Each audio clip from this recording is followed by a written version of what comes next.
Assalamualaikum warahmatullahi wabarakatuh. Halo, apa kabar Bapak Ibu, calon guru penggerak di seluruh Indonesia. Perkenalkan, nama saya Deden Supriyatna, guru SD Negeri Neglasari 04, Kecamatan Damaga, Kabupaten Bogor. Pada kesempatan kali ini, izinkan saya untuk memaparkan hasil aksi nyata saya modul 1.4 Budaya Positif. Terima kasih.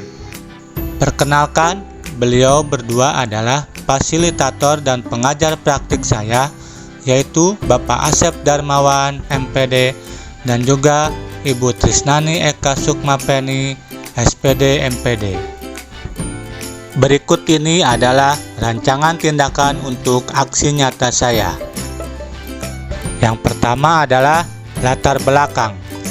Berdasarkan tujuan pendidikan Ki Hajar Dewantara, yaitu menuntun segala kodrat yang ada pada murid, agar mereka dapat mencapai keselamatan dan kebahagiaan yang setinggi-tingginya, baik sebagai manusia maupun sebagai anggota masyarakat. Salah satu cara yang dapat dilakukan adalah membangun budaya positif melalui pembiasaan-pembiasaan di sekolah, seperti membentuk keyakinan kelas yang telah dibuat dan disepakati bersama oleh seluruh anak didik dan menerapkan segitiga restitusi sebagai wujud perubahan ke arah yang lebih baik. Selanjutnya, tujuan aksi nyata. Yang pertama, mewujudkan merdeka belajar pada anak didik dengan memberikan kebebasan untuk mengemukakan pendapat mengenai keyakinan-keyakinan kelas. Yang kedua, membentuk karakter positif pada anak didik melalui kebiasaan-kebiasaan dan perilaku positif yang dapat menumbuhkan profil pelajar Pancasila. Yang ketiga, menumbuhkan motivasi intrinsik anak didik terhadap penanaman nilai-nilai kebajikan universal. Tolak ukur keberhasilan aksi nyata saya adalah: yang pertama, tercipta merdeka belajar pada anak didik, di mana anak didik dengan bebas mengemukakan pendapat untuk keyakinan-keyakinan yang ingin mereka sepakati. Yang kedua, anak didik menjalankan keyakinan kelas tanpa tekanan. Dan yang ketiga, anak didik merefleksikan keyakinan kelas yang telah disepakati. Selanjutnya, lini masa tindakan atau langkah-langkah tindakan yang akan dilakukan. Yang pertama adalah meminta dukungan dari kepala sekolah untuk membuat aksi nyata tentang budaya positif di sekolah. Yang kedua adalah mensosialisasikan kepada rekan guru untuk melakukan diseminasi pemahaman materi tentang budaya positif. Yang ketiga adalah membimbing guru untuk mempraktekkan, membuat kesepakatan dan keyakinan kelas. Dan yang keempat adalah memantau, merefleksikan, dan mengevaluasi kegiatan keyakinan kelas yang telah dilakukan. Berikut merupakan dukungan yang dibutuhkan. Yang pertama, dukungan dari kepala sekolah dalam perizinan dan memfasilitasi sarpras yang dibutuhkan dalam mendukung aksi nyata penerapan budaya positif keyakinan kelas. Yang kedua, rekan guru dalam menerapkan kegiatan kesepakatan dan keyakinan kelas. Yang ketiga, anak didik dalam menerapkan keyakinan kelas secara mandiri dan penuh tanggung jawab. Dan yang keempat, warga sekolah dalam membantu terlaksananya kegiatan aksi nyata budaya positif keyakinan kelas secara konsisten. Berikut ini merupakan kegiatan diseminasi di sekolah mengenai pemahaman konsep-konsep kunci budaya positif di sekolah.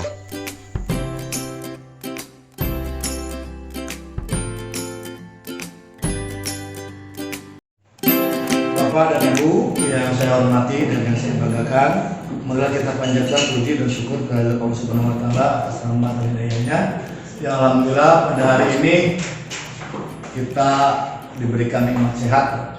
Kemudian juga mudah-mudahan berangkatnya Ibu dari rumah ke sini dalam hari libur ini menjadikan keberkahan dan juga tentunya menambah pengetahuan Bapak dan Ibu dalam tugas menjadi seorang ASN. Ya. Kalau pernah salam semoga disampaikan kepada junjungan kita Nabi besar Muhammad. Baik, sedikit Bapak akan membahas atau bercerita yang mungkin berpengaruh, diulang-ulang. Berarti diulang, kenapa?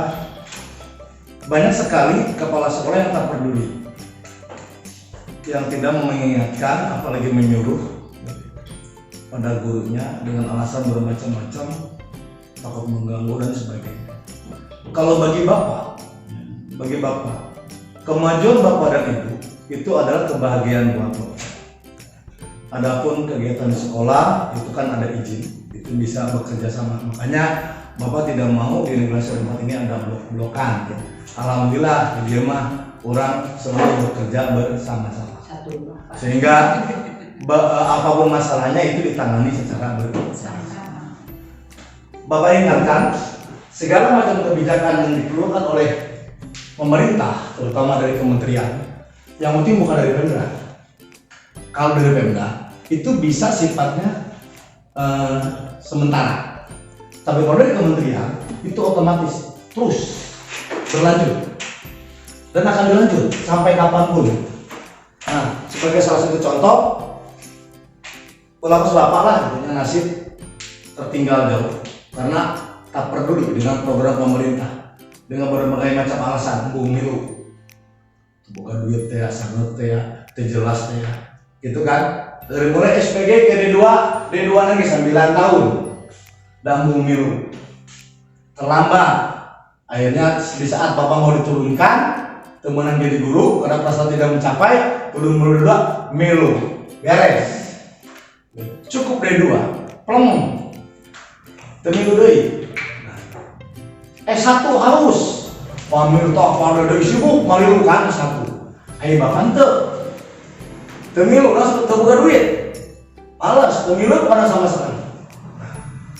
2004 batur menang sertifikasi tapi ya, persyaratan ayo Bapak teu menang sebab persyaratannya enggak mencukupi sehingga terpaksa harus ikut. Jadi segala macam regulasi yang dikeluarkan oleh pemerintah pusat itu ikuti oleh Bapak dan Ibu. Jangan sampai nasib Ibu nanti pas Bapak lah agak keterlambatan sing nyaah buat karir ya. Nah sekarang ada program ini adalah program dari kementerian ya, dari kementerian. Ikuti karena batu mah teh sabaraha amat pokoknya ibu Bapak nggak dukung, Bapak didukung, ikuti Bapak dan Ibu. Kenapa ini akan berpengaruh? Memang mual instan pengaruhnya, tentunya nanti ke saya itu akan berpengaruh. Apalagi guru penggerak itu adalah sangat dominan. Jangan ibu berpikir, Bapak dia pernah berpikir begini kan, menurut ego Bapak nih kemarin, ganti menteri ganti doi kebijakan, cek Bapak. Ternyata di dalam rapat DPR pusat di Komisi 10 ini berlanjut terus, hanya kurikulumnya barangkali yang dijadikan permasalahan. Sebab menurut mereka salah kurikulum maka satu generasi akan hilang menurut mereka. Tapi ingat, ini berlanjut. Banyak sekali hal-hal yang harus diperhatikan dari program ini ke depannya, baik dalam masalah kesejahteraan, karir. Nah, dari program-program pemerintah ini sangat berpengaruh. Nah, makanya di sini ada kesempatan semuanya. Yang sekarang Bapak fokuskan ini yang 3 nih. Ieu kudu milu ayeuna nyaah. Kan hijau saudah mah tidak pikiran ini mah. Ieu kudu milu, Bu Isma, Bu Ik, Bu Jai. Ikuti itu guru penggerak. Ya, bukan apa-apa, Bu. Nanti pengaruhnya, Bu. Status nanti 5 tahun sekali di registrasi. Kedepannya itu 5 tahun sekali ada registrasi untuk PNS. Kalau kita memenuhi persyaratan, insya Allah ya kita di dalam registrasi itu intinya lolos terus. Gitu. Ada lagi intinya kalau kita berita itu mah berita di Google ya. Tapi kalau kita kan ada berita yang langsung kita terima. Itu jangan sampai nanti PNS itu kan ada registrasi lagi. itu berlaku 5 tahun, 10 tahun. Nah macam bapak, macam Pak Aden juga kena. Ada administrasi apakah ini dilanjut atau tidak, gitu. Nah seperti itu. Jadi ini mulai P3 KWE, KB, PNJ sama. Nah makanya persyaratan itu ikuti. Ini program kebijakan dari pemerintah, ikuti. Nah kemudian yang ini sengaja kedua yang batur mah dari kita mau diberikan motivasi gitu ya. Bagi bapak nggak seperti itu. Bagi bapak intinya kemajuan guru-guru di bapak ini itu kebahagiaan bapak, senang. Walaupun memang ibu sering mendengar Pak Deden itu belum aman dulu udah kagak lu sok ngomong gitu kan bapak, tapi lihat dulu dong hasilnya. Lihat dulu, itu kan hanya sesaat, karena kan bisa ditanggulangi. Kalau cuma 3 orang lah, masih banyak guru yang lain. Lagian nggak kemana-mana. Bu Lili, Bu Mila, ini cepat ya insya Allah tahun 2023, nggak tahu Januari, nggak tahu April. Yang penting sudah ada kepastian, sudah ada namanya. Sebaiknya cepat-cepat juga ikut daftar juga. Ya nanti ibu akan merasakan sendiri lah. Cerewet dan bapak, cerewet, tapi nanti hasilnya ibu akan merasakan. Tidak tahun ini, mungkin tahun depan. Ini satu bonus pensiun teh. Oh iya geningan. Oh ini. Dulu bapak tidak ada mengingatkan bahwa kuliah tuh harus enggak ada yang apalagi kepala sekolah cuek tidak memberikan motivasi. Nah ini untuk acara apa ini namanya? Pemahaman konsep-konsep kunci budaya positif sekolah. Ini juga regulasinya ada dikeluarkan oleh kementerian. Minimal ayo kurang boga mah ada bukti, ya kan, ada bukti sudah ikut. Intinya insya Allah Bu ini akan ada pengalaman buat kita semua, buat bapak dan ibu. Baiklah, itu mungkin pesan bapak. Bapak mohon maaf nggak bisa mengikuti di sini karena ayah tugas dari itu. Kunci budaya positif sekolah bapak buka.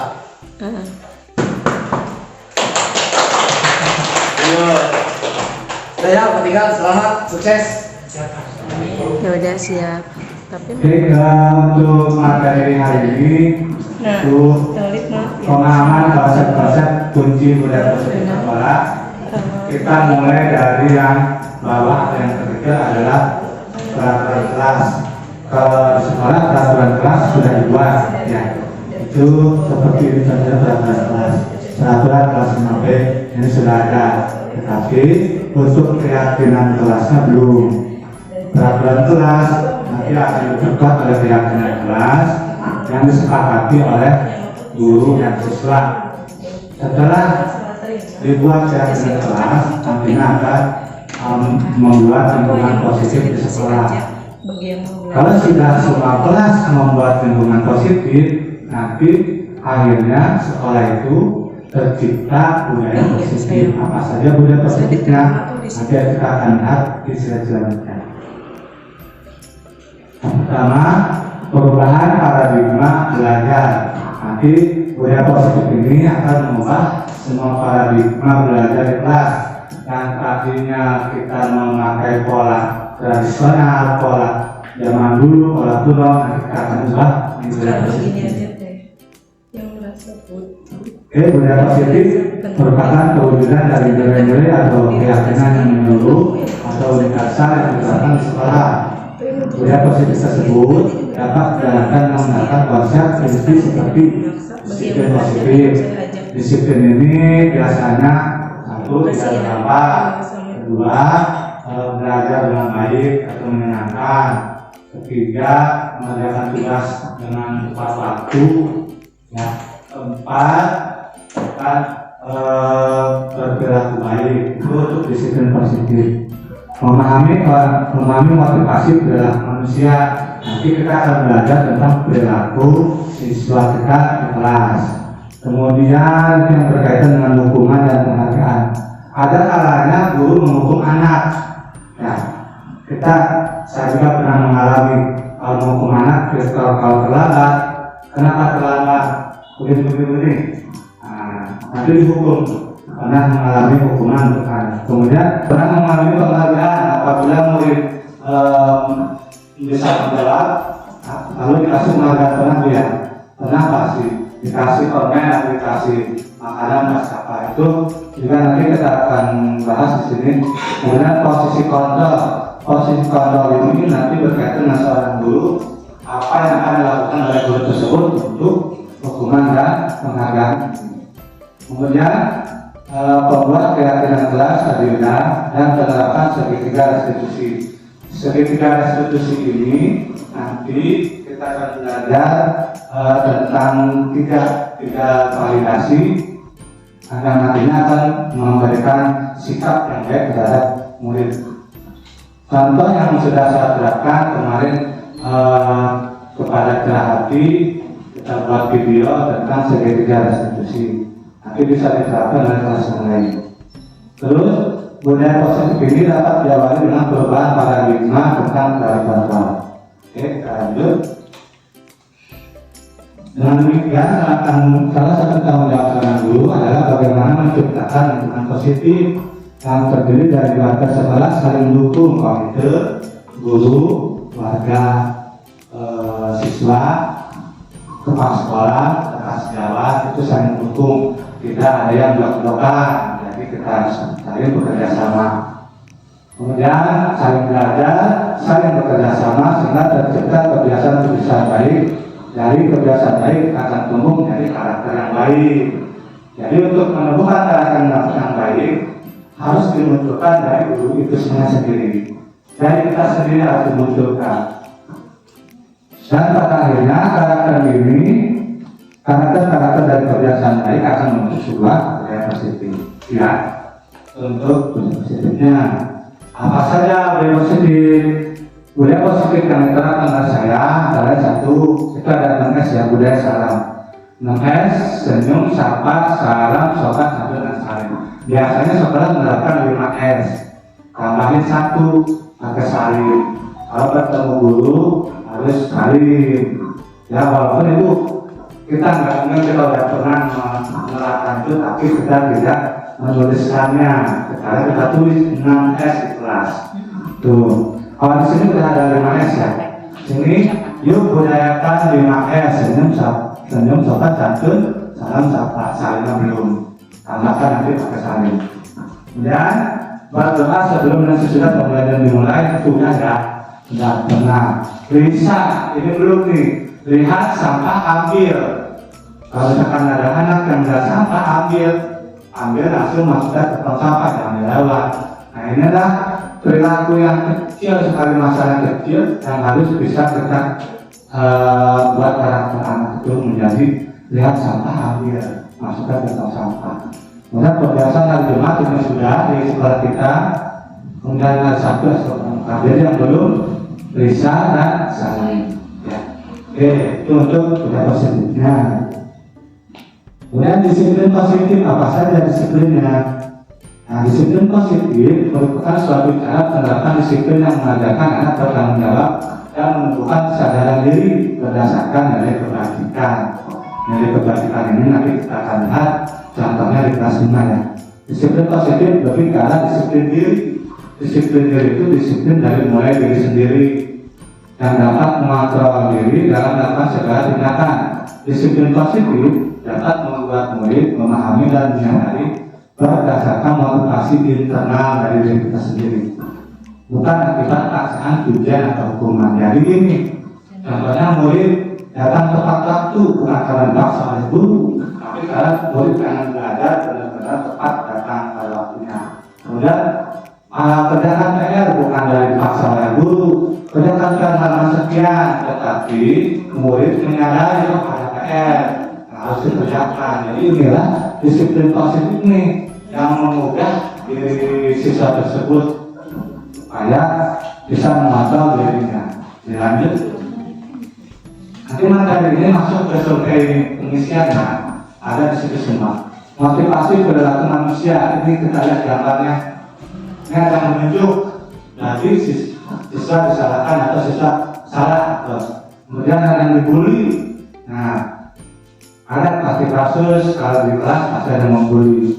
Nah, bagaimana caranya pasti perilaku ini nanti siswa harus menjadi senang belajar, senang bermain, senang menghargai, senang membantu. Itu untuk motivasi perilaku manusia. Kita lihat, coba amati lingkungan sekolah Anda sendiri saat ini. Bagaimana suasananya? Apakah suka berantem anak-anak? Apakah sudah seperti yang gambar tadi atau gambar di bawah ini? Apa belum? Ya. Bagaimana murid-murid saling berinteraksi? Bagaimana apakah sudah murid-murid berinteraksi atau belum? Kemudian bagaimana dulu saling bertegur sapa? Ada tidak dulu yang saling lihat-lihatan? Tidak ada ya. Saat kita sudah tidak ada. Bagaimana dulu menyapa murid? Kalau misalkan murid datang, bukan murid yang menyapa guru, tapi guru menyapa murid. Lebih baik gurunya yang langsung menyapa murid, ya. Kemudian bagaimana dulu menyelesaikan suatu permasalahan atau konflik antar murid. Nah, ini kita nanti akan pakai 5 posisi kontrol atau segitiga restitusi.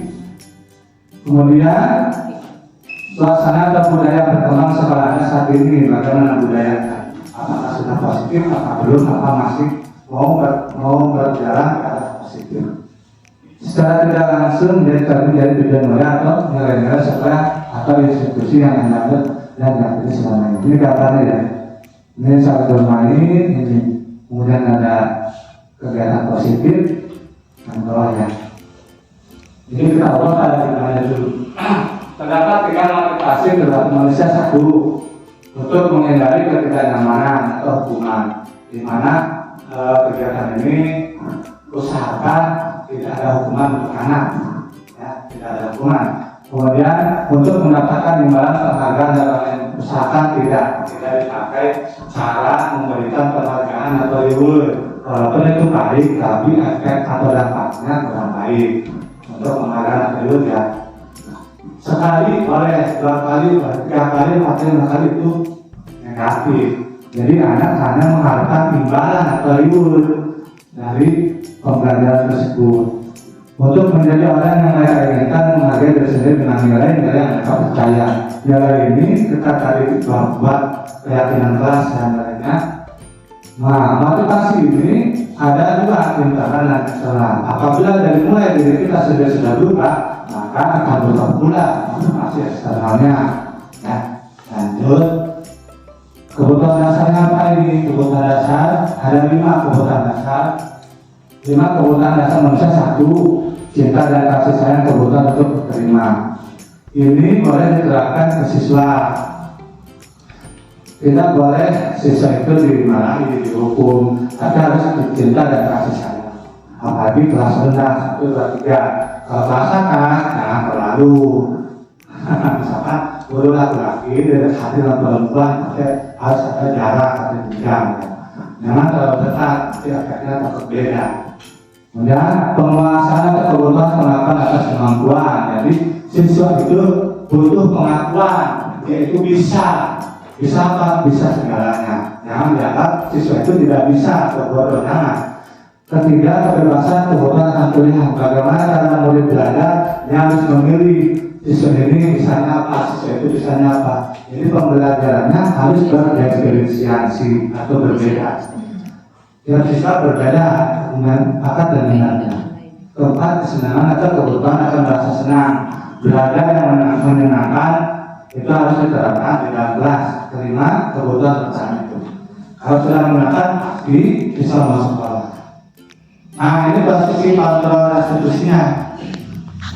Merupakan tahapan tindakan yang dilakukan dulu untuk membawa siswa menaati kesepakatan kelas. Jadi kontrolnya itu siswa dan guru nanti bersinergi dua-duanya yang akan menghasilkan kesepakatan kelas. Apa nih kesepakatannya? 1, misalkan tidak boleh telat ya, harus sepakat, semuanya sepakat. Yang kedua, kalau dikerjakan ya, sepakat. Nah, ditetapkan dan mengakui secara sadar itu dari siswanya sendiri, bukan paksaan dari guru, ya, bukan paksaan. Jadi guru tidak bermaksa dan terbuka ketika melakukan kesalahan. Contoh, si Jojo kesiangan, nah nanti tepat atau kesiangan yang melakukan kesalahan mengakui bahwa itu salah. Bukan kalau sudah kesalahan nyolong aja masuk, itu beda. Serta merasakan kenyamanan ketika sudah berlaku jujur, sudah mengakui salah juga itu termasuk jujur, itu juga baik. Lanjut ya. Nah ini 5 posisi kontrolnya nih yang harus dikuasai oleh guru, harus diterapkan. Posisi kontrol sebagai penghukum. Nah, apakah kita sebagai penghukum di kelas? Pernah tidak kita sebagai penghukum? Saya pernah. Kedua, posisi kontrol sebagai pembuat orang merasa bersalah. Kamu ini kenapa datang terlambat? Pasti ini membuat orang merasa bersalah. Dari sisi satu merasa bersalah ketakutan. Yang ketiga, posisi kontrol sebagai teman. Pernah tidak? Guru pasti pernah. Ibu sering takel. Nah ini sebagai teman. Keempat, posisi kontrol sebagai monitor atau pemantau, hanya melihat dia. Itu anak ini itu sebagai pemantau. Dan yang kelima, posisi kontrol sebagai manajer. Semua akan dilakukan oleh manajer. Dari 5 posisi ini, manakah yang sesuai dengan bapak dan ibu di sekolah atau di lingkungan kelas? Rasakan sendiri yang mana ya? Apakah 1, 2, atau 3, 4, atau 5? Atau posisi kontrol jauh lalu? Bodo amat, siswa ada yang begitu. Ya, ini posisi kontrol ini merupakan tahapan tindakan yang dilakukan guru untuk membawa siswa menaati kesepakatan kelas yang tadi. Tuh, nanti diingat ya, ini ada di survei inisial nanti masuk posisi kontrol ya. Keyakinan kelas, nah apa yang maksud dengan keyakinan kelas? Apa saja tulisan I love you itu nanti dia cerita kelasnya. Pada keyakinan kelas atau sekolah ini guru berperan dalam mewujudkan seterusnya keyakinan kelas atau sekolah dengan adanya kesepakatan antara guru dan murid. Ada sepakat bersinergi guru dan murid. Keyakinan kelas sekolah ini berupa pernyataan universal yang mudah diingat. Contoh, ada nggak sebenarnya? Contoh, Pak, aku mau tidak berenang, terus keyakinan kelas. Pak, aku mau belajar, itu keyakinan kelas. Dipahami dan harus diterapkan dalam lingkungan sekolah. Kita lihat contohnya ya. Ini ada contohnya. Nah, ini keyakinan kelas 5A. Ini sudah ditempel di kelas 5A. Yang pertama, menciptakan kenyamanan kelas supaya murid nyaman belajar di kelasnya. Yang kedua, saling menghargai, menghormati teman. Harus diterapkan. Kemudian menjadi murid yang baik, tidak pilih teman dan mau melakukan positif bersama. Ini kalau bagi kelompok tidak perlu pilih, mau kemana aja bagi kelompoknya. 4, sepakat mengerjakan dan mengumpulkan tugas tepat waktu. Yang kelima, aktif di kelas dan lebih rajin belajar. Keyakinan kelas ini bisa ditempel di depan pintu atau di samping pintu. Nah, nanti setiap kelas membuat keyakinan kelas ini berdasarkan kesepakatan antara guru dan siswa. Ya, keyakinan kelas segitiga sisi apa sih segitiga? Pasti bingung segitiganya apa? Ini ada 3. Yang pertama itu apa saja? Validasi tindakan yang salah atau apa yang menstabilkan identitas. Jadi gini, kalau misalkan anak kesiangan itu jangan langsung dijudge, kamu itu kesiangan, kamu itu dimarahi atau dihukum, tidak. Tapi tindakannya dia duduk dulu, belajar dulu, setelah istirahat kita panggil, pakai 3 segitiga sini. Yang pertama, menstabilkan identitas, ditanya dulu, kenapa, atau siapa namanya, kenapa kamu terlambat, distabilkan dulu anaknya biar tidak tegang. Kemudian ini validasi tindakan yang salah. Kamu salah tidak terlambat datang ke sekolah. Terus kemudian masuk jam 8 dan 7, kamu datang jam 8 dan 8. Nah ini dari validasi tindakan yang salah. Kemudian setelah ini ada yang ketiga, menggunakan keyakinan. Apa yang keyakinan? Kan sudah dibuat keyakinan kelasnya tadi ya. Keyakinan kelasnya ada 5. Nah keyakinan kelasnya yang telah disepakati tidak terlambat sekolah. Kemudian kamu yang menjadi orang seperti apa? Orang yang selalu datang tepat pada waktunya gitu. Nah 3 inilah yang diterapkan oleh guru dalam menyusun segitiga restitusi. Ini nanti untuk selanjutnya kalau tidak paham boleh dibahas lagi setelah pengolahan diskusi ya. Kita lanjut dulu. Nah, ini restitusi ini proses menciptakan kondisi bagi murid untuk memperbaiki kesalahan. Jadi tidak dimarahi, tidak dijas bahwa anak itu bodoh, bahwa anak itu sering ulama, tidak. Semua anak pintar pada umumnya, cuma dia berbeda bakat dan minatnya. Nah, sehingga mereka bisa kembali ke kelompok mereka dengan karakter yang lebih kuat. Walaupun dia terlambat, dia selalu tidak sekolah, selalu tidak mengenal PR, tapi dengan menggunakan segitiga restitusi ini, insya Allah dia menciptakan karakter yang lebih kuat untuk menjadi yang lebih baik. Yang pertama, menstabilkan identitas sudah, validasi tindakan usaha sudah, mengingatkan keyakinan sudah, tidak segitiga restitusi. Sampai ini apakah ada yang mau bertanya?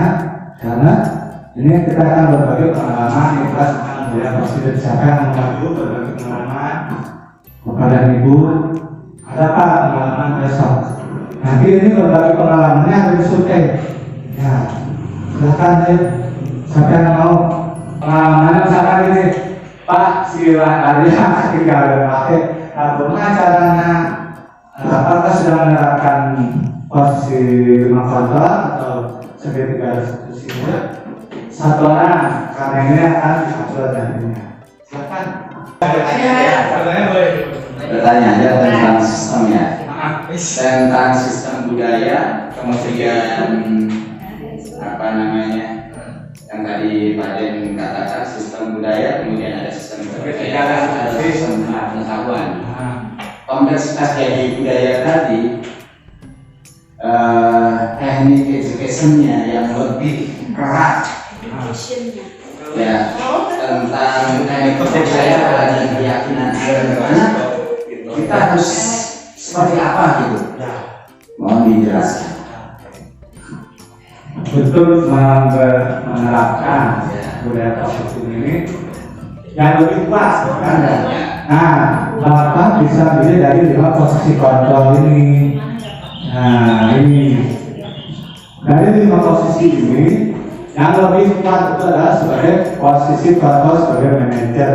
Apapun yang dilakukan oleh 4 ini, apapun yang dilakukan oleh 4 posisi ini, dia akan dikuasai oleh sebagai manajer. Inilah posisi yang paling kuat supaya guru bisa mengontrol siswa dalam pembelajaran kelas. Nah, manajer mau apa aja bisa, mau memantau, bisa, mau sebagai teman, bisa, tapi jangan sebagai penghukum atau pembuat merasa bersalah. Nah, itulah posisi yang kedua adalah manajer. Tapi kan kebanyakan kalau saya sebagai manajer, karena mereka merasa dirinya pimpinan, karena sebelum punya kuasa. Nah ini kadang-kadang lepas dari kontrol ini, posisi kontrol hukum-hukuman. Nah ini yang sulit tadi menyamakan dengan sebuah keyakinan yang tadi dalam konteks education pendidikannya itu bagaimana cara penekanannya itu dari sikap manajer tadi, Pak? Oke. Saya bantu deh. Terima kasih Pak Bukar atas pertanyaannya. Mohon izin untuk menambahkan, mungkin bukan menjawab ya, hanya menanggapi. Sebetulnya di sini ada 5 posisi kontrol yang harus diterapkan guru dalam melakukan restitusi. Di mana yang pertama ini saya akan jelaskan satu persatu dulu apa perbedaan antara penghukum, pembuat orang merasa bersalah sebagai teman, pemantau atau manajer. Yang pertama adalah penghukum, di mana posisi kita di sini adalah di jas atau dengan posisi body language kita akan terlihat, di mana posisi penghukum itu adalah dengan menunjuk, matanya tercenderung melotot. Tidak, kamu sedang apa? Apa yang kamu lakukan? Nah, seperti itu terkesan adalah galak. Kemudian yang kedua, posisi kontrol membuat orang merasa bersalah. Di sini adalah posisi kita sebagai guru, contohnya. Nah, kenapa sih kamu melakukan seperti itu? Ibu sedih. Nah, di sini seolah-olah peserta didik kita akan merasa tersakiti dan merasa bersalah.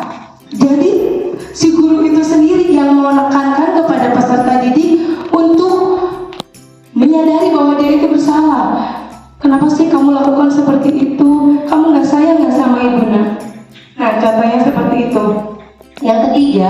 Posisi kontrol kita sebagai teman, di mana dulu kita seyogianya pernah mendengar bahwa guru adalah sahabat anak.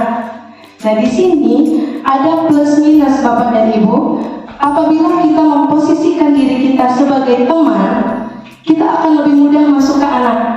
Anak tidak akan sungkan untuk curhat apa yang dialami permasalahannya, gitu. Jadi ada negatifnya, di mana contohnya, ayo nak kita belajar bareng dengan ibu, yuk bantu ibu, ayo bantu bapak. Nah, di sini memposisikan diri sebagai teman. Hanya saja ada kelemahannya, yaitu kurangnya rasa hormat kepada guru.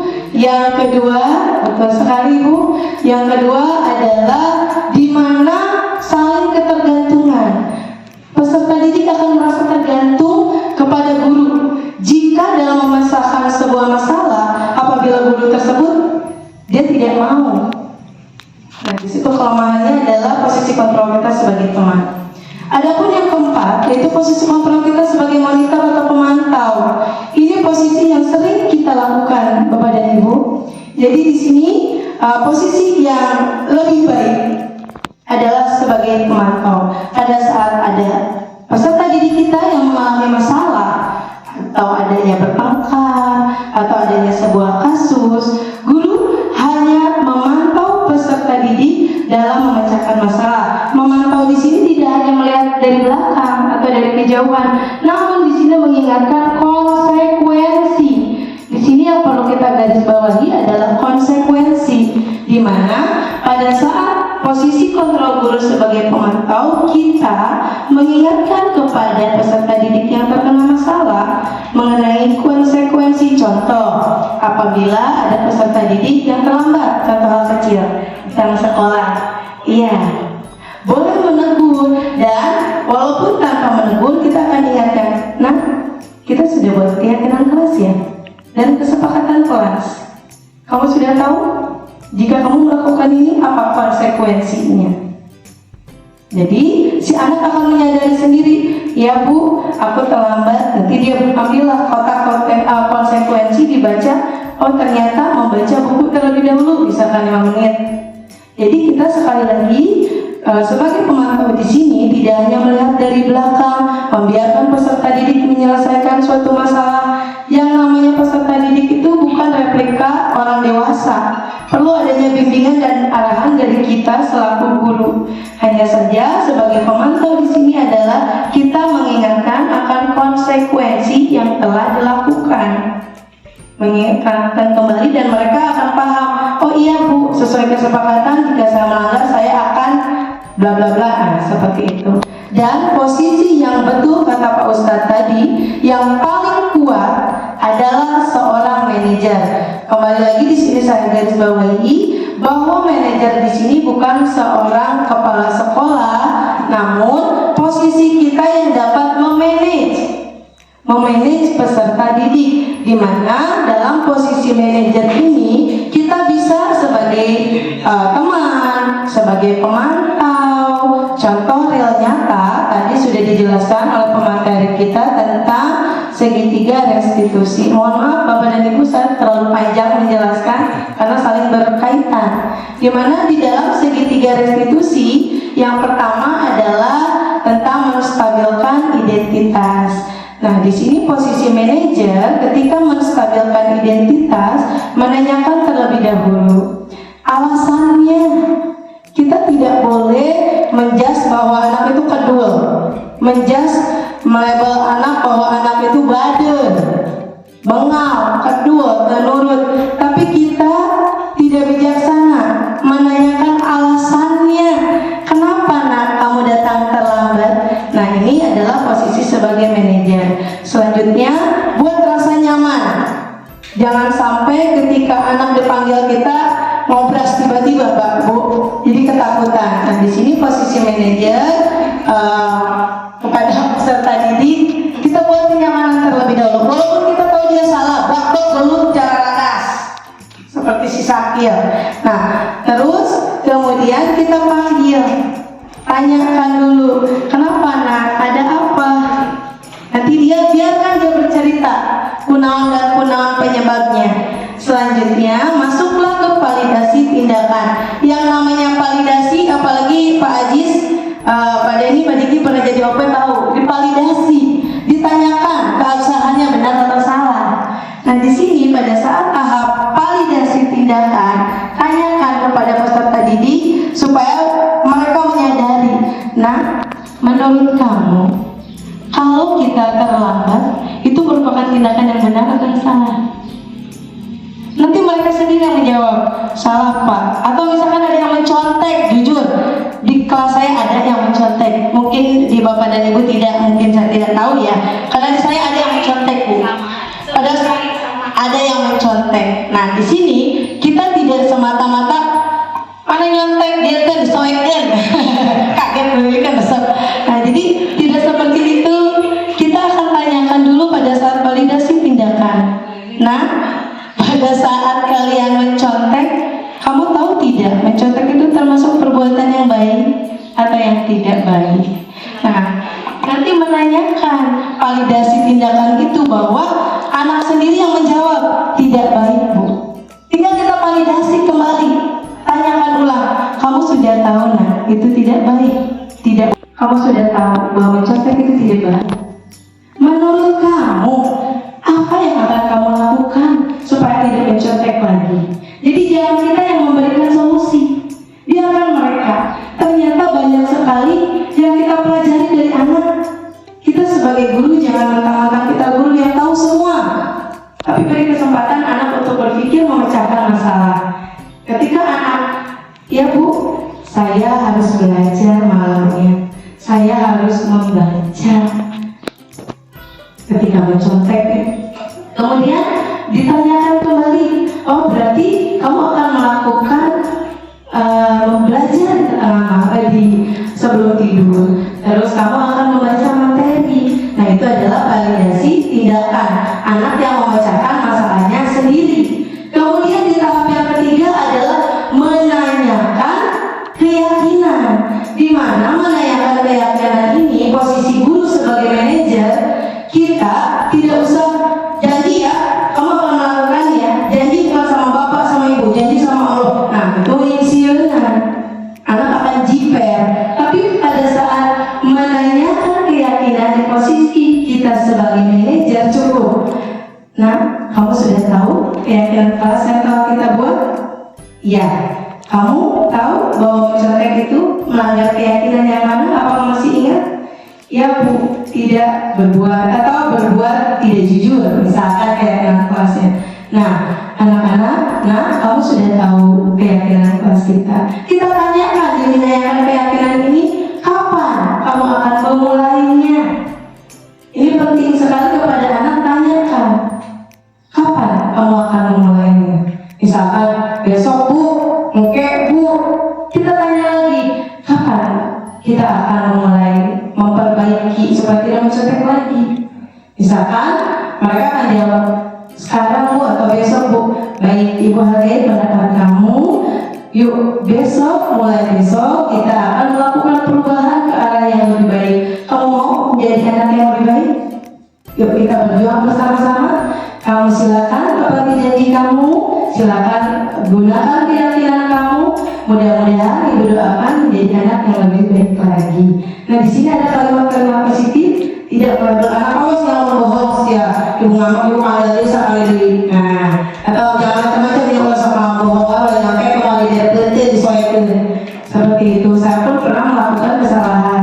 Setelah saya mengetahui materi ini, banyak penyesalan Bapak dan Ibu.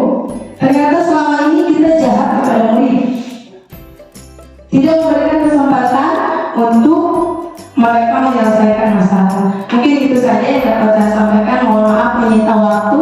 Terima kasih. Assalamualaikum warahmatullahi wabarakatuh. Satu slide lagi. Udah gitu Nah, refleksi ya. Tapi sebelum itu kita nonton video dulu ya. Masih. Contoh dari kegiatan yang dilakukan yang seperti ada diskusi tadi ya. Ini ceritanya sudah masuk sekolah semua. Sahabat, dan sendirian. Oke. nanti udah mengajar dia terlambat. Contohnya, nah ini tahapan restitusinya nih yang tadi dipanggil setelah jam istirahat, tidak mengganggu jam pelajaran. Ya.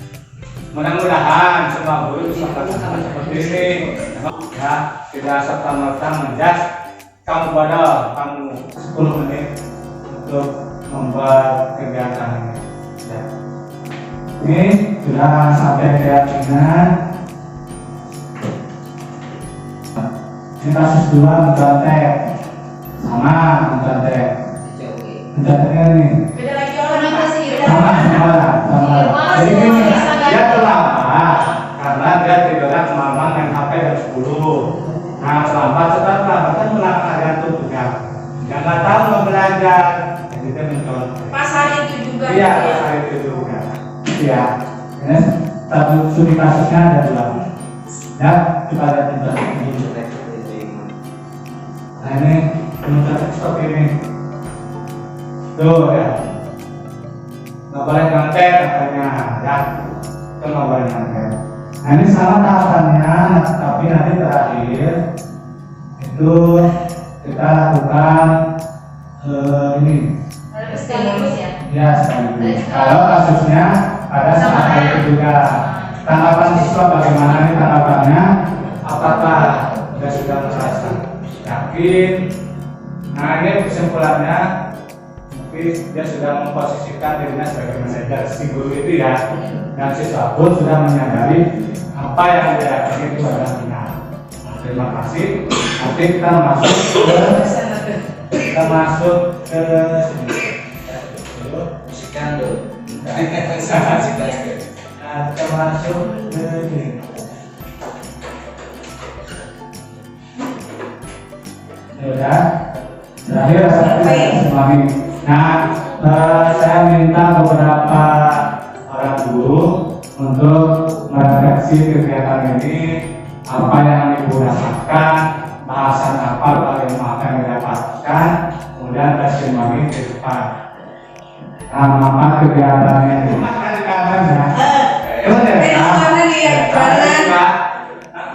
Jadi kegiatan berapa? Mana? Assalamualaikum warahmatullahi wabarakatuh. Waalaikumsalam. Terima kasih kepada Atok yang telah mengaktualisasikan waktunya, kecerdasannya, kepandaiannya untuk berbagi ilmu pada kami dengan tadi apa? Budaya positif. Budaya positif. Memahami konsep budaya. Sangat luar biasa kalian, karena manusia yang tidak memiliki budaya karena budaya itu adalah sebagai aturan hidup.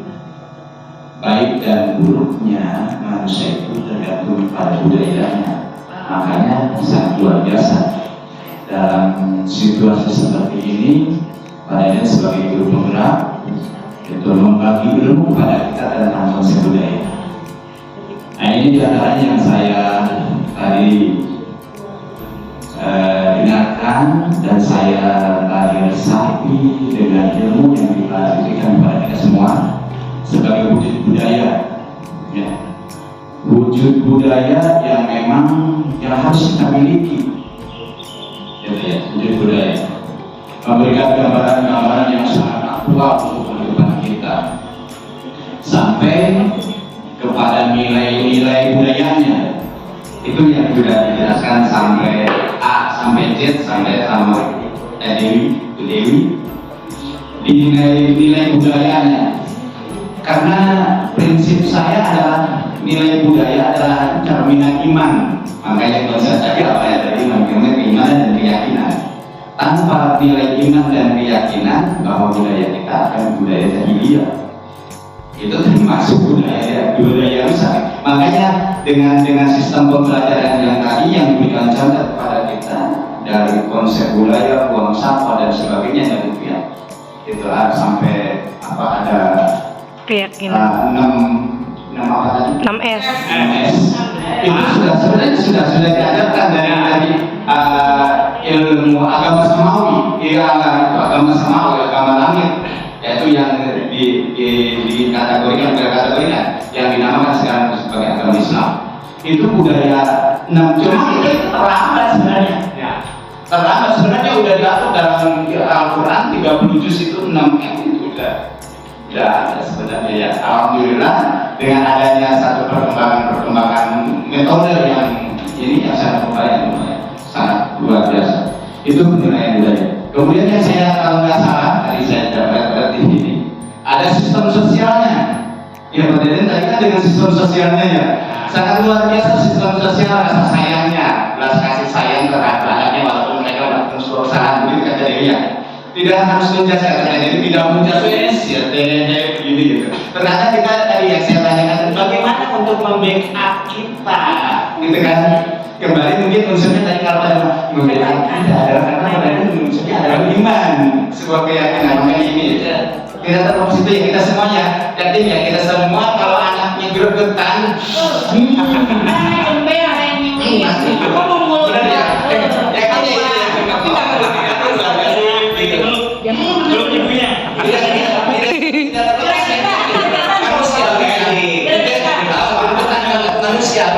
Manusiawi. Apalagi saya tidak udah dicap dengan guru paling galak. Iya, benar serius. Guru paling galak. Sebenarnya untuk mendisiplinkan aja sebenarnya. Tadi budaya kita disiplin, yang insya Allah. Jadi kembali ke sebelum anak mendisiplinkan berarti kita dulu terlebih Memberikan teladan. Memberikan teladan. Tadi nilai Anaknya saya. Nilai yang salah. Iya, itu kalau itu yang keduanya yaitu tentang sistem sosial budaya. Yang kedua sistem sosial. Yang ketiganya kebudayaan fisik. Ada sampah, jadi tidak jadi diperlihatkan kepada anak budaya fisik. Oh iya ini budaya. Diambil sampah. Anak lihat, bukan hanya sekedar saya sini. Kalau buang sampah. Beri teladan. Sambil kita melakukan itu budaya fisik. Penilaian dengan budaya fisik. Disiplin positif ya itu ya. Ya, sama. Disiplin positif ya Pak. Betul. Kemudian yang terakhir didapat oleh teman-teman saya di sini ada sistem budayanya. Luar biasa. Ini luar biasa. Luar biasa itu sistem budaya. Makanya mungkin banget saya dengan sistem ini saya sangat memberikan apresiasi yang luar biasa dari seluruh penggeraknya. Sistem budaya Ya. itu mana saya baca. Makanya di situ. Oleh yang banyak masuk ke sana sistem budaya. Pendapat. Jadi tadi saya hanya sebagai wali saja. Tapi bagus. Ini sangat bagi saya adalah Bermanfaat. akan buat jempol. Manfaat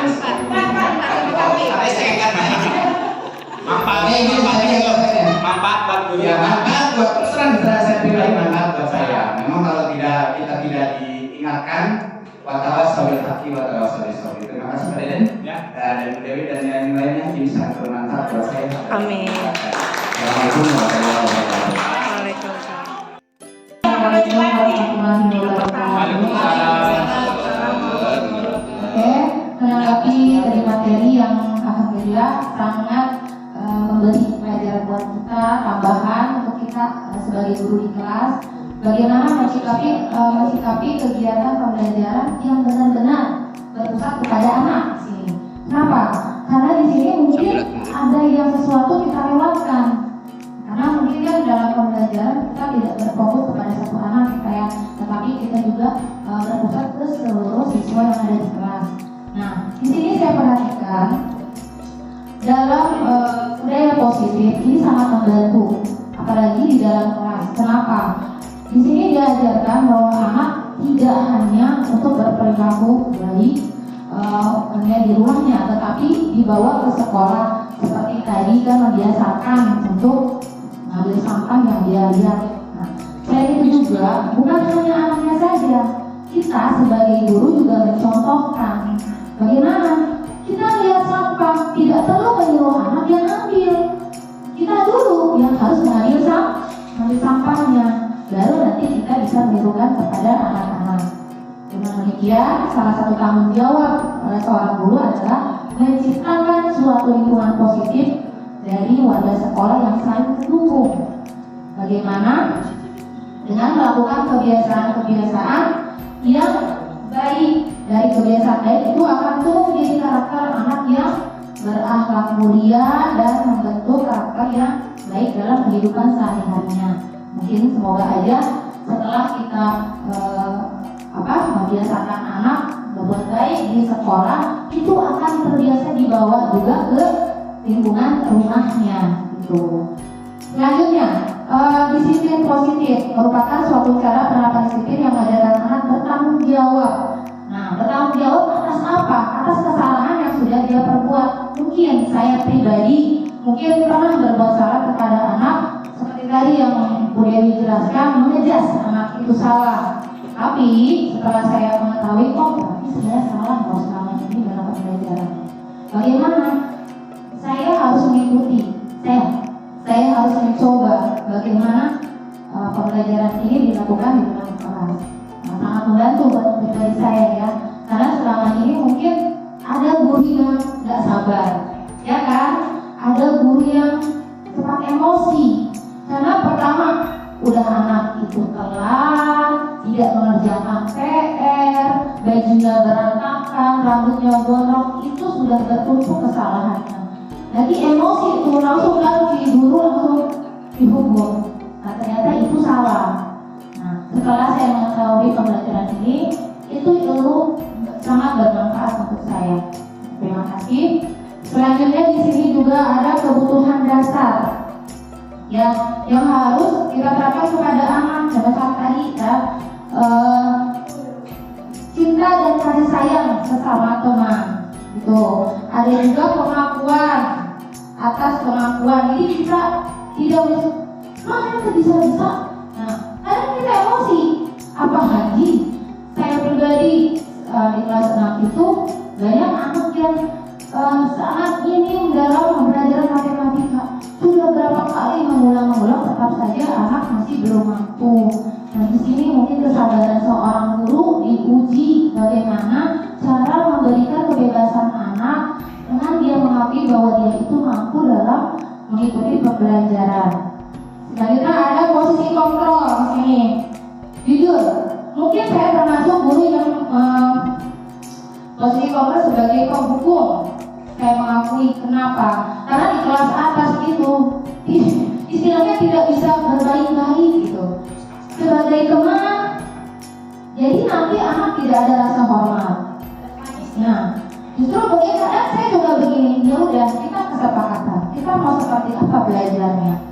Nah, dengan kesepakatan ini, keyakinan ini, boleh tidak kalau dampaknya juga sebab ada hukuman, gitu. Karena kita udah sepakat, mereka sendiri yang membuat kesepakatan bagaimana pembelajaran ini agar mereka cepat bisa dengan konsekuensinya ada hukuman gitu. Nah, hukuman positif. Seperti misalnya ini, saya menerapkan misalnya anak itu ada nggak bisa perkalian. Kita bikin game perkalian. Tetapi masih ada anak yang kurang mampu. Tapi dia udah sepakat dengan gurunya. Kalau salah berarti hukumannya itu dia yang tadinya perkaliannya cuma perkalian 5 jadi 2 perkalian 5 dan 6. Itu kalau salah. Nah, itu konsekuensi karena kita sudah kesepakatan. Di sini juga ada keyakinan kelas. Alhamdulillah di kelas sudah ada keyakinan kelas yang insya Allah juga anak-anak bisa implementasikan di dalam kehidupan sehari-hari di sekolah ataupun di rumah. Yang jelasnya sebagai guru kita ikut serta dalam pembelajaran mendidik anak, bagaimana harapannya supaya sesuai dengan yang diharapkan seperti tadi yang ada di konsep budaya positif sekolah. Sekian dari saya, wabillahi taufiq wal hidayah. Wassalamualaikum warahmatullahi wabarakatuh. Assalamualaikum warahmatullahi wabarakatuh. Saya Mila Herani, guru dari SD Negeri 4. Di sini saya akan memberikan tes murni serta refleksi mengenai budaya positif di sekolah. Nah, budaya positif di sekolah ini menurut saya ini berkaitan dengan akhlak atau perilaku anak ya. Dimana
Dalam mewujudkan budaya positif ini, guru memegang peranan sentral. Jadi kita tuh sebagai pemegangnya, tetapi tetap berpusat pada anak, student center, Manager. ibu yang pertama. Jadi kita tuh harus bisa memposisikan diri. Posisi mana nih kita yang tepat, pada situasi mana kita harus memposisikan diri yang tepat, sehingga anak dapat memberikan respon budaya positif di sekolah. Selain itu, pemahaman akan disiplin positif juga diperlukan karena sebagai pamong, guru diharapkan dapat menuntun murid untuk menjadi pribadi yang bertanggung jawab. Jadi budaya positif ini menghasilkan anak-anak yang bertanggung jawab dan mandiri, ya Bu ya, bertanggung jawab terhadap diri sendiri, bertanggung jawab terhadap lingkungan sekitar. Mungkin bagi saya cukup sekian. Assalamualaikum warahmatullahi wabarakatuh. Assalamualaikum warahmatullahi wabarakatuh. Waalaikumsalam warahmatullahi wabarakatuh. Alhamdulillahirrahmanirrahim. Hari ini kita di sela libur masih bisa datang ke sekolah untuk pemahaman konsep budaya positif. Setelah tadi saya mendengarkan penjelasan dari Pak Deden sebagai narasumber, saya akan mereflektif dan testimoni. Mudah-mudahan refleksinya itu untuk diri saya sendiri sebagai guru bermanfaat. Pak Deden juga sebagai narasumber memberikan ilmu yang begitu luar biasa kepada saya terutama dan kepada teman-teman semua. Yang tadi dibahas tentang budaya positif. Nah, untuk membangun budaya positif, sekolah pastinya perlu menyediakan lingkungan yang positif juga, aman dan nyaman, agar murid-murid itu mampu berpikir, kemudian dapat mencipta dan berkarya dengan merdeka, mandiri dan juga bertanggung jawab. Mudah-mudahan, Amin. kita belajar gitu. Yang belum bisa pasti bisa, walaupun saya tetap nyontek ini ya, tapi insya Allah lambat tahun gitu ya, pelan-pelan namanya juga belajar ya Pak Deden ya. Belajar adalah proses gitu kan ya. Kemudian yang waktu itu dibahas waktu Pak Deden sebagai calon guru penggerak mengenai yang Ki Hajar Dewantara ya, disiplin positif gitu kan ya. Ki Hajar Dewantara menyatakan bahwa untuk mencapai merdeka belajar, murid yang merdeka syaratnya adalah disiplin. Dan juga sama kan ya Pak Den ya, isinya adalah disiplin yang Positif. positif gitu. Nah, syaratnya adalah disiplin yang kuat. Disiplin ini adalah maksudnya disiplin dari diri kita yang memiliki motivasi. Motivasinya itu yaitu dari dalam atau internal. Itu ya Pak Den. Nah, yang tadi dijelaskan juga oleh Pak Deden, saya jadi tahu tentang di sini ada motivasi, ada 3 motivasi yang perilaku manusia, yaitu diantaranya untuk menghindari ketidaknyamanan, kemudian mendapatkan imbalan atau penghargaan dari orang lain, kemudian untuk menjadi orang yang mereka inginkan dan menghargai diri sendiri dengan nilai-nilai yang mereka percaya. Kemudian ada lagi yang peraturan kelas, kemudian membudayakan 6S gitu ya. Ternyata saya tahunya 5S. Setelah hari ini Pak Deden menjelaskan, ditambah 1 lagi, yaitu apa di situ? Salim. Salim. Ternyata kita tahunya salam aja gitu ya. Ternyata ada tambahannya. Dan kita bisa menciptakan, memberikan ke anak juga. Ternyata sekarang 6S loh, bukan 5S. Bukan 5S kan, kalau lagi jadi 6S gitu. Kemudian di sini tadi guru sebagai kontrol 5 posisi kontrol. Posisi kontrol, restitusi, di situ ada 5 posisi kita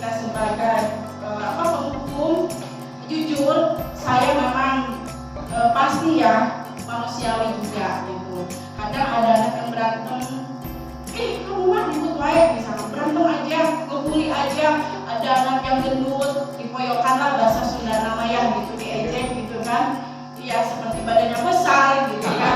Tapi bukan tirek namanya, bukan tirek ya. Nah kemudian posisi untuk sebagai pembuat orang merasa bersalah. Kadang saya jujur pribadi, kamu ini ya gitu, kamu ya gitu, kamu lagi gitu. Padahal itu sebenarnya salah gitu kan, sangat-sangat salah gitu. Kemudian posisi kontrol sebagai teman. Alhamdulillah, tiap saya datang ke sekolah langsung dipeluk sama anak murid. Dari gerbang masih jauh, melirik, langsung berpelukan seperti teletabis. Alhamdulillah ya, alhamdulillahirobbilalamin. Kemudian posisinya sebagai pemantau dan yang terakhir adalah manajer.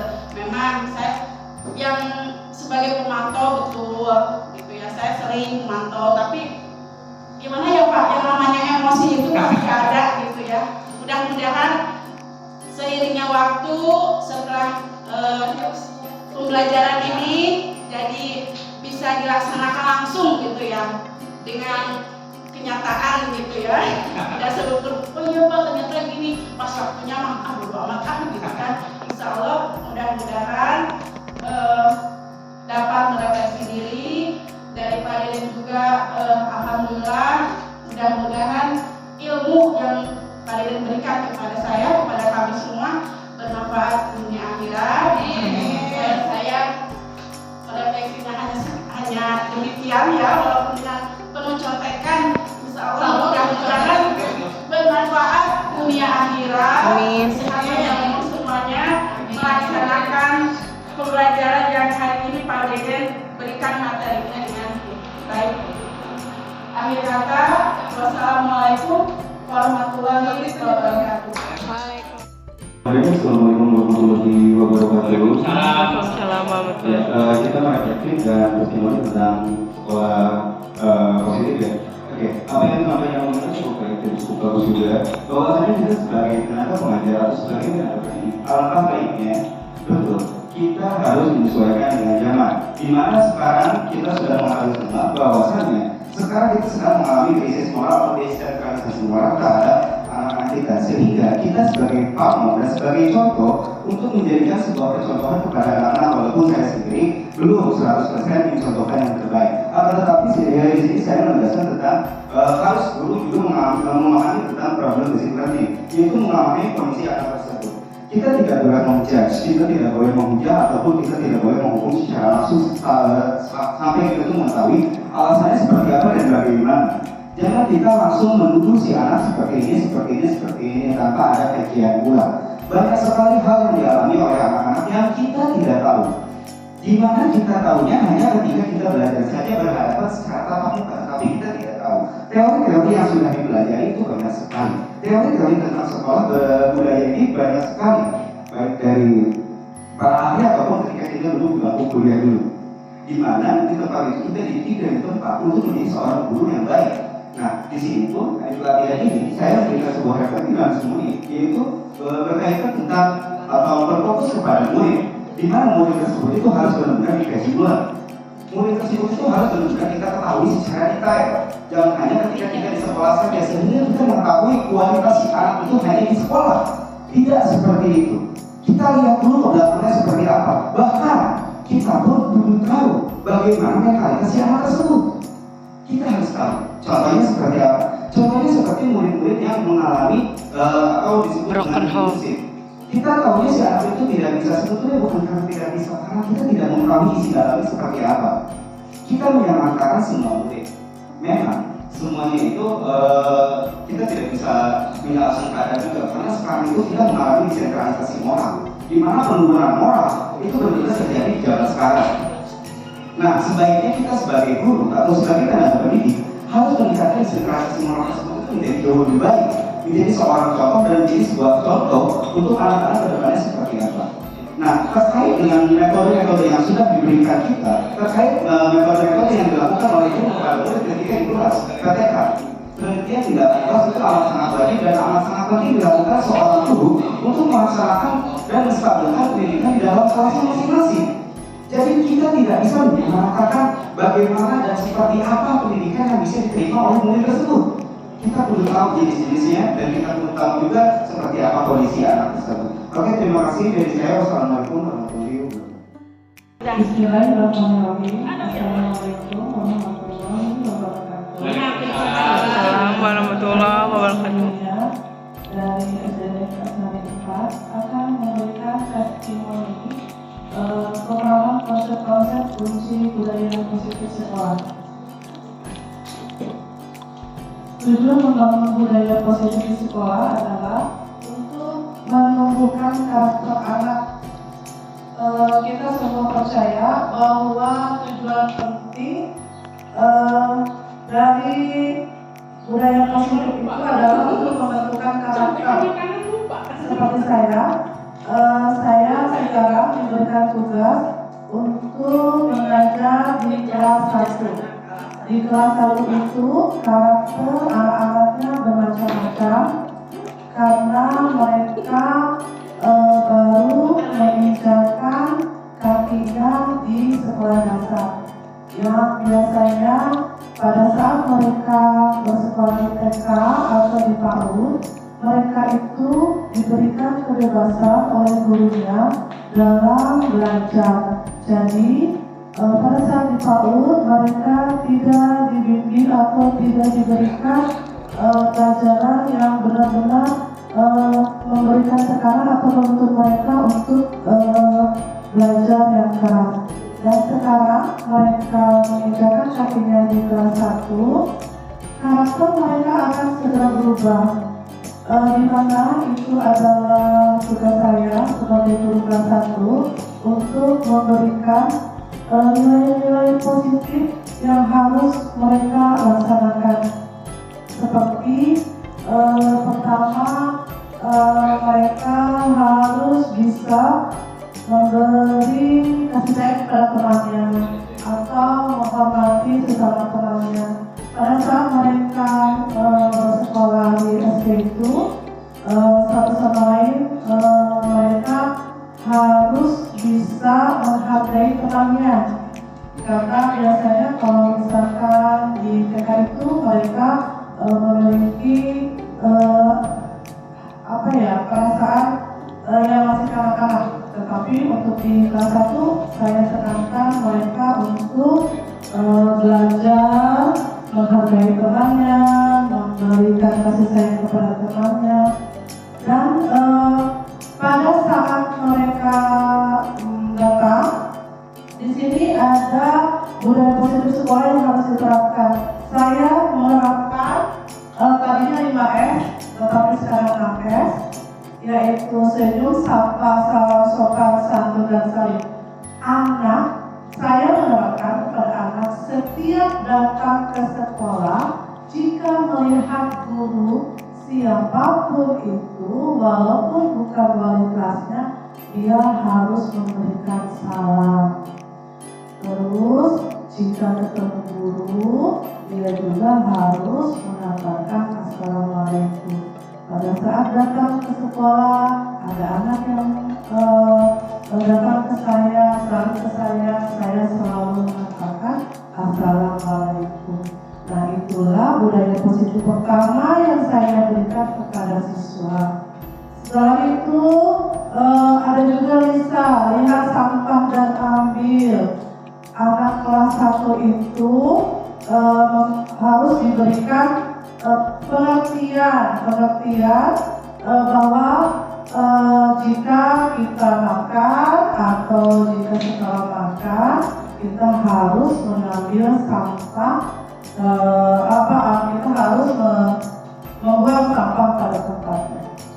Selain itu, saya juga memberikan kebebasan siswa pada saat saya memberikan pelajaran kepada siswa. Contohnya, jika saya memberikan pelajaran dan dia tidak bisa melihat catatan yang saya catat di papan tulis, saya memberikan kebebasan kepada siswa untuk menulis di depan. Boleh keluar dari tempat duduknya, boleh keluar dari tempat duduknya, tetapi tidak boleh mengganggu teman yang lainnya. Kemudian di sini ada 5 posisi kontrol yang diterapkan oleh seorang guru dalam melakukan restitusi. Saya dulu waktu di kelas atas saya suka menghukum siswa. Mungkin itu hal yang tidak boleh, hal yang tidak baik. Tetapi saya juga bisa sebagai teman. Jadi pada saat saya mengajar kelas 6, saya juga bisa menjadi teman. Dan sekarang pada saat saya di kelas 1, tidak mungkin saya bisa menghukum siswa karena anak kelas 1 itu adalah anak yang baru mengenal pendidikan di sekolah dasar.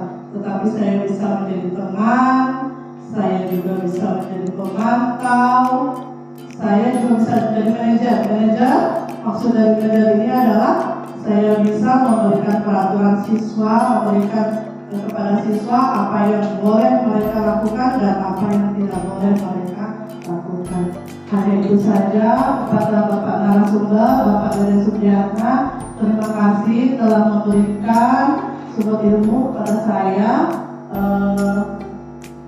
Akhirul kata, wassalamualaikum warahmatullahi wabarakatuh. Waalaikumsalam warahmatullahi wabarakatuh.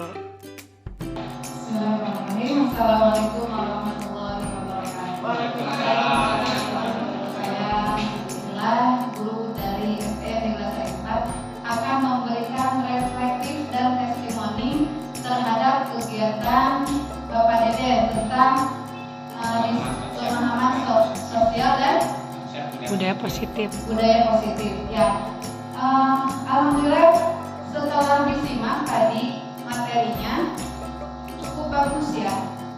Ini mengingatkan kita untuk lebih melakukan disiplin lagi terhadap diri sendiri dan anak-anak. Kalau yang tadi dijelaskan sama Deden tentang budaya positif di sekolah, ini yang 4 ini tentang 6S, berdoa sebelum dan sesudah, melakukan kegiatan, kemudian bisa lihat sampah ambil dan pembiasaan sholat itu alhamdulillah sudah dilakukan semua.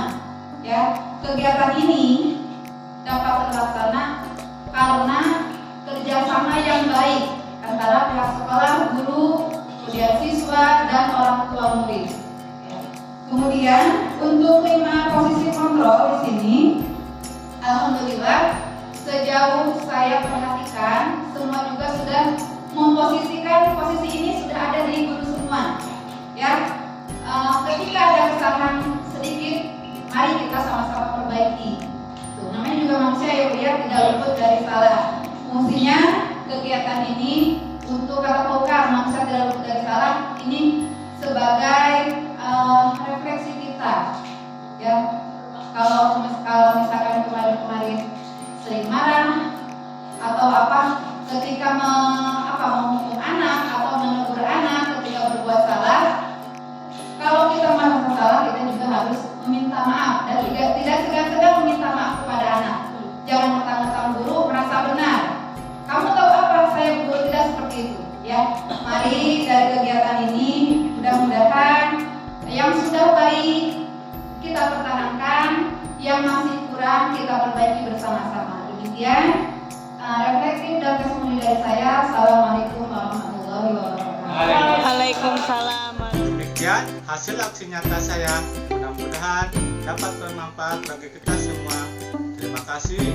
Wassalamualaikum warahmatullahi wabarakatuh.